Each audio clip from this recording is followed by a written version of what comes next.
laughing at Peter when he was squirming, when he was being introduced, but then it was my turn.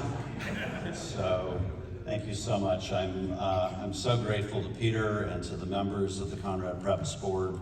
In this work, you are most lucky when you have a board that engages with you and supports you, and I am very, very lucky in this leadership role. So, the luck goes both ways, Pete. Let me tell you a little bit about the foundation and the work we're trying to do, and maybe a good place to start is just to share a little bit about why I made the decision I did to come here. So this is me when I was 12 years old. Don't laugh. Everybody had that shirt in those days. And look at that hair, man. So I spent a glorious month here when I was 12 years old. My family was considering moving to San Diego from Denver. We had moved a few years earlier to America from Australia, where I grew up next to the beach, and we were hoping to come to California. We missed it by about 1,000 miles and ended up in Denver, a place that I really never grew to love. But I fell in love with San Diego immediately when I came here. The other picture is of me with my sisters and my cousin at the San Diego Zoo during our visit here. And I fell in love immediately with the sea and the sun and the people that I was able to meet here. I learned to sail here. Mostly though, I fell in love with an idea about San Diego, because it gave me the answer to a question that at that age I was just beginning to ask, which is, what did I want to be? And I was thinking that I would live by the sea and become the oceanographer that Jacques Cousteau had taught me I wanted to be. The following year, my family moved to DC. That all went up in a puff of Beltway haze, and my life took a different direction. But nearly half a century later, I got a call to come here. And what brought me back was really this.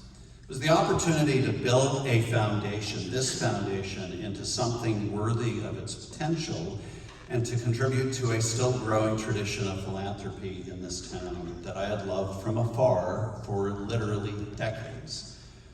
Conrad made an unbelievably rare and generous gift to this community, and I sometimes wonder if people really get how rare and unbelievable it was. And he deserves, and we all deserve, for that gift to be as incredible as the intent and the gift itself was. So over the course of our first 2 years of operations, the foundation prioritized giving much needed funding during the pandemic to organizations doing great work in San Diego. And now, building on that, as the foundation expands its staff and deepens its relationships in the community, we are moving into a more deliberate and interactive way of operating that leans heavily into partnerships and the wisdom and expertise that lives in our communities. And what I want to do is talk during the next 15 or so minutes about what I think San Diego and a robust community foundation like ours can do together. All right. So, in our field, the first thing anybody ever asks is, how big is the foundation and how much money do you give away? And what I've learned over the course of 35 years of doing this work is that the money is the ticket of entry, but in many ways it is the least important thing.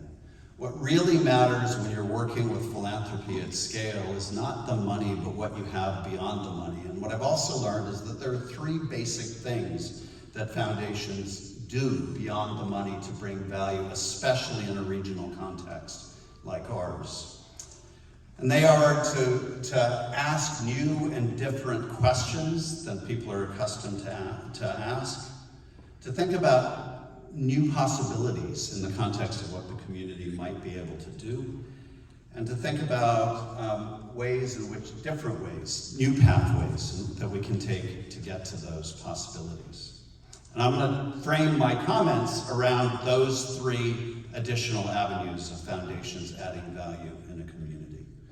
So let's start with the questions. Pete was very generous to say that I like to listen, and I do, but that's because one of the things that I've learned is that you should always beware of philanthropists bearing gifts. Because the tendency always is when you start to think that you know the answers. And I love this as a way of framing how we think about humility in the context of this work. What gets in the way of the work of foundations and philanthropists is that we come to the work initially with ready-made answers. And it gets in the way of progress because we think we know what people need.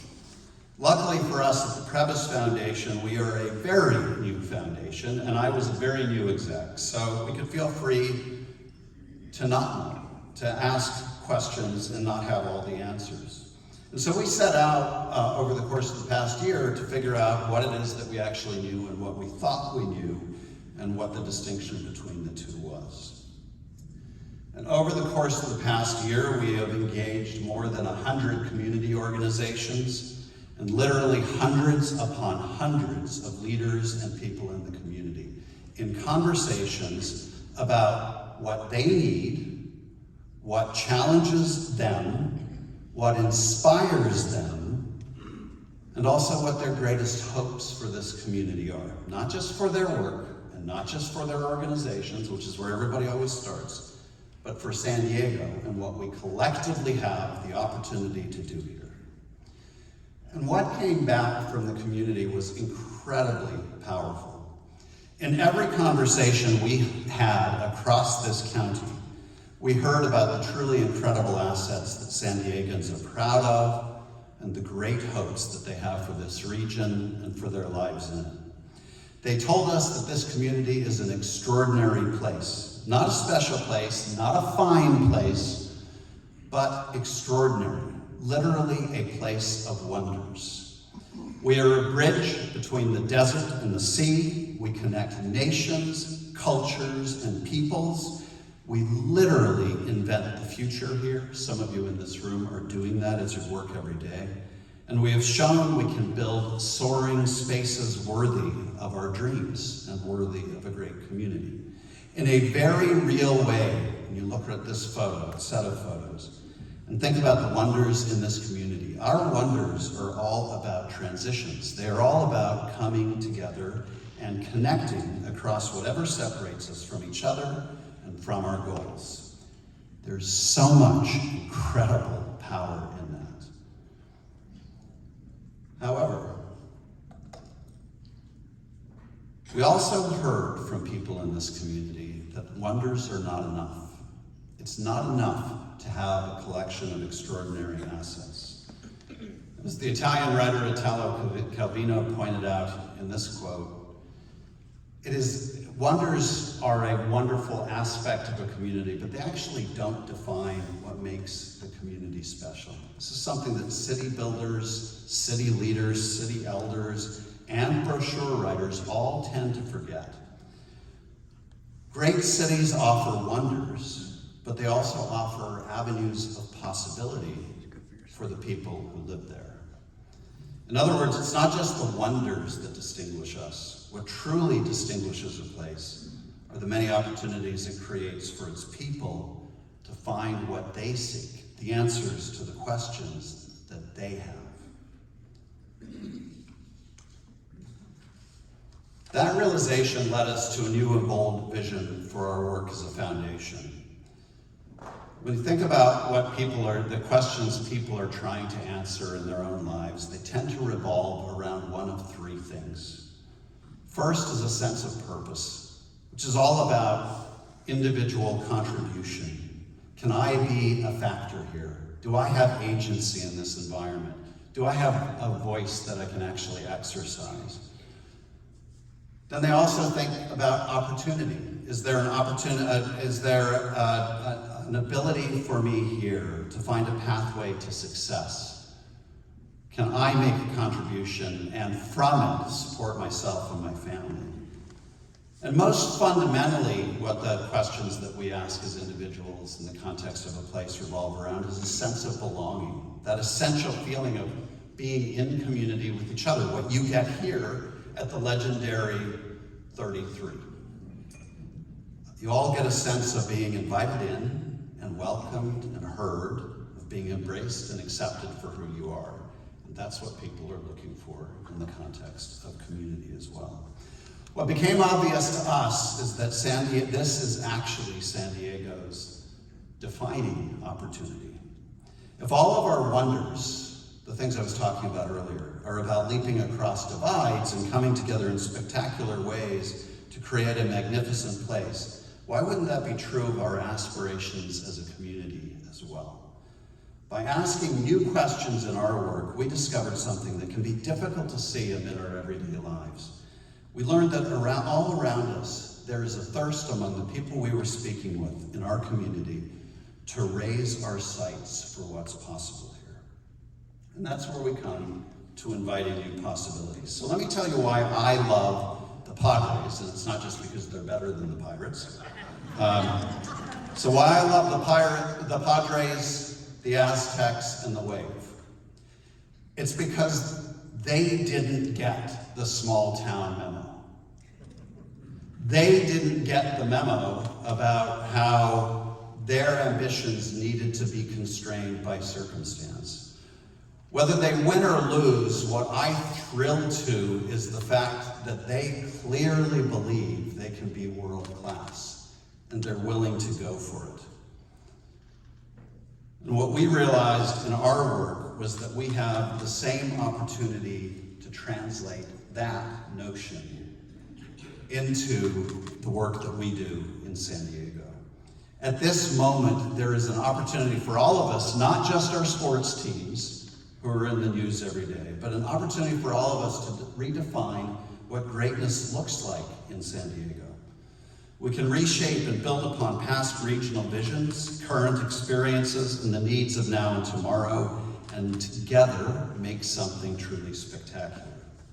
So we started asking ourselves what new possibilities, if we did that, if we made that our purpose, what would that open up for us in our work as a foundation, and what would it open up for San Diego? What happens when you start asking these questions is new possibilities emerge absolutely everywhere. We started thinking about why, for example, in the arts, which is one of the areas that Conrad asked us to work in, shouldn't we in San Diego have the best ecosystem in the country for creativity? One worthy of the rich human, economic, cultural, and ecological diversity that also exists here. When we asked that question, it led us to recognize that not only should we support the sort of institutions that we have in this town, but we should also be supporting the creatives and artists who drive the energy of creativity in this community.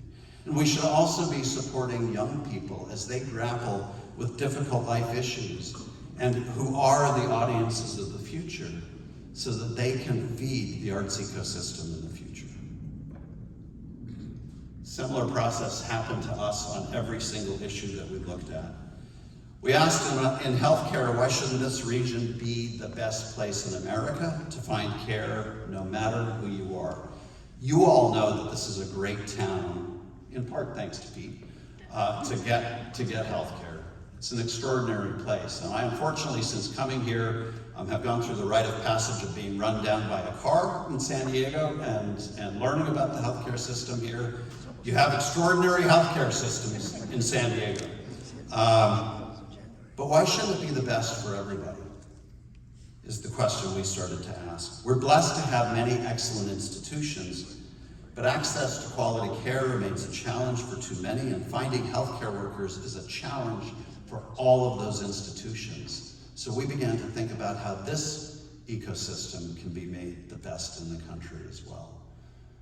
Medical research already arguably is the best in the country, but every single day when you talk to those folks, they're fighting for relevance. And part of the way that they're fighting for relevance is to figure out how their institutions stay atop their game.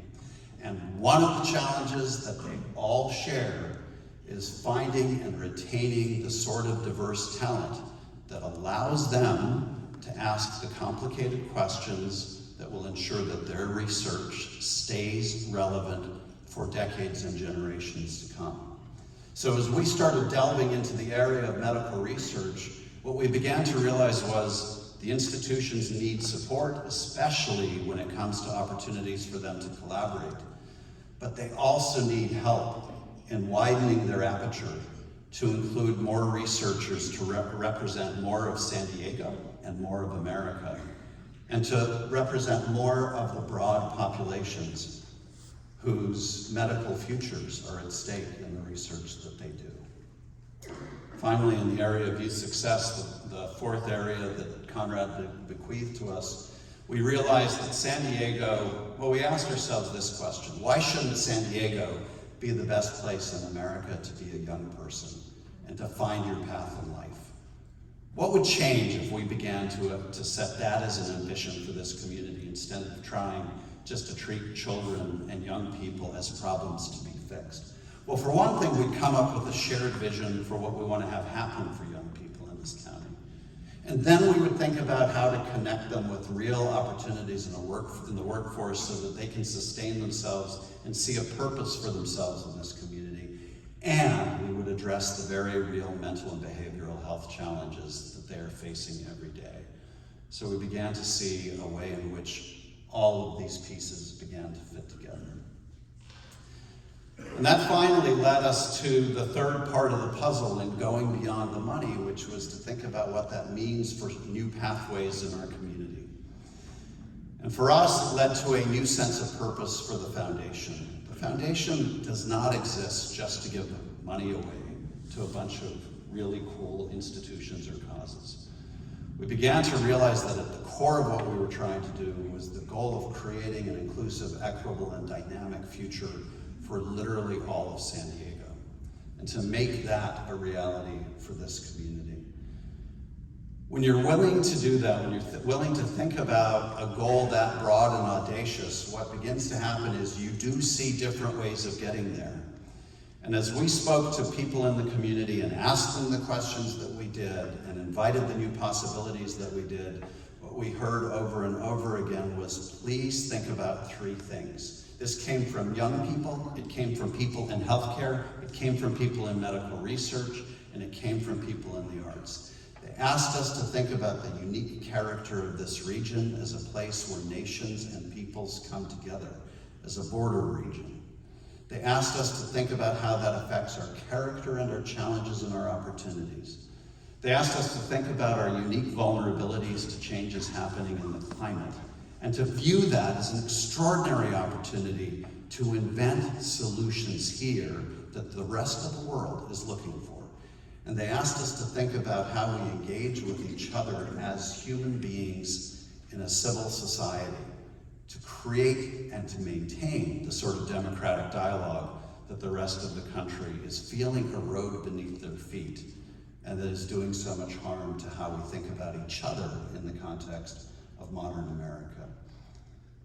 So this then became the template for the foundation's work going forward, and how we're viewing what we are going to do across our 4 program areas and the 3 intersecting areas of the work that I've just spelled out. But there's one more that I would say as a new pathway comes up for us as we have these dialogues.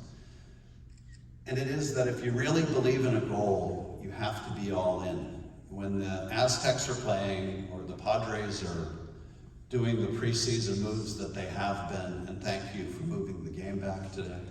But when you see what they are doing is going all in on winning.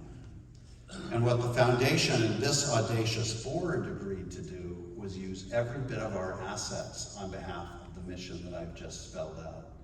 So we will be giving away about $45 to $50 million a year going forward. But we will also use our full $1 billion to invest in issues of concern and opportunities related to our mission in San Diego. And that will allow us to get at issues that we can't quite get at through our program work, like potentially housing and the challenges we face there, or childcare, or homelessness, the really big challenges that bedevil this community, but do not define us. And finally, we will use our voice at every opportunity. So you will probably hear from me again, and I apologize, we view it as part of our role as a foundation to be outspoken about the values and the goals of the foundation and what we can contribute here.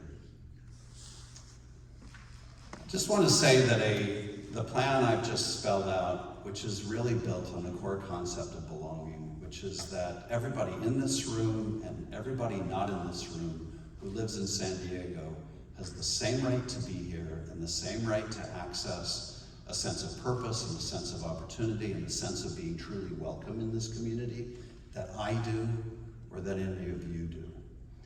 I am repeatedly stunned by what a welcoming town this is, and I know this is one of the unique opportunities of San Diego, but it will benefit absolutely everyone here. Because as we've researched this work and spoken to people in the community, what we have heard is that it will produce better medical research, more patents, more technology, more companies, and more innovation. On the healthcare front, it will produce better, more culturally relevant and culturally competent healthcare, and it will produce more of the healthcare workforce that we are lacking and suffering from the lack of. It will produce a more creative and dynamic community than we currently have, and one where people will want to be in order to exercise their creativity and experience innovation at a different level.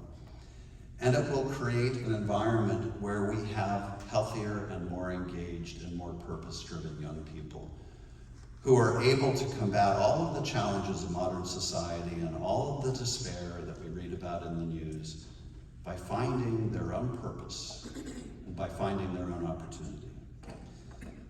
So when I say Conrad left this community an incredible gift, I mean Conrad left an incredible gift. And it is the opportunity to redefine what we mean by greatness here. And that for me means going beyond thinking of ourselves as a collection of really special things, a place of wonders, but a place that is all about wondering and all about bringing together a community on behalf of the answers that we collectively seek. And I want you to be a part of that journey, and I thank you for allowing me to share it with you. Thanks.